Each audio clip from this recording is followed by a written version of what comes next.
புதுச்சேரியில் புதிய பேருந்து நிலைய பணிகள் டிசம்பரில் நிறைவடையும் என பொலிவுறு நகர்த்திட்ட நிறுவனம் சார்பில் அறிவிக்கப்பட்டுள்ளது. இதுகுறித்து அந்த நிறுவனம் சார்பில் வெளியிட்டுள்ள செய்திக்குறிப்பில், பொலிவுறு நகர திட்டத்தில் புதிய பேருந்து நிலையம் கட்டும் பணிக்கு 50% நிதியினை மத்திய அரசு வழங்கியுள்ளது. கடந்த 2023ஆம் ஆண்டு செப்டம்பரில் தொடங்கிய பணிகள் தற்போது நிறைவடையும் நிலையில் உள்ளது.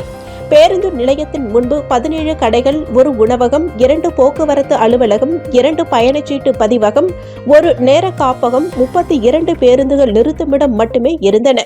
தற்போது 31 கடைகள், 2 உணவகங்கள், 3 பயணிகள் காத்திருப்பகம், 4 போக்குவரத்து அலுவலகம், 3 பயணச்சீட்டு பதிவகம், 6 ஆம்னி பேருந்து அலுவலகம், பயணிகள் இரவு தங்கும் அறைகள், 2 விசாரணை அலுவலகம், தகவல் மையம், முதலுதவி அறை, கட்டுப்பாட்டு அறை, நிர்வாக அலுவலகம், மின் அலுவலகம், பொருள் காப்பகம் ஆகியவற்றுடன் 46 பேருந்துகள் நிற்கும் வசதிகள் உள்ளன. அத்துடன் 450 பைக்குகள், 25 4 சக்கர வாகனம், 18 ஆட்டோ மற்றும் 10 டாக்ஸி நிறுத்தும் வசதி உள்ளது. தற்போது பேருந்து நிறுத்தத்தின் முனைய கட்டிடம் கட்டி முடிக்கப்பட்டு பேருந்துகள் இயங்க ஏற்பாடு நடைபெறுகிறது. இதர பணிகள் டிசம்பருக்குள் நிறைவடையும் என குறிப்பிடப்பட்டுள்ளது.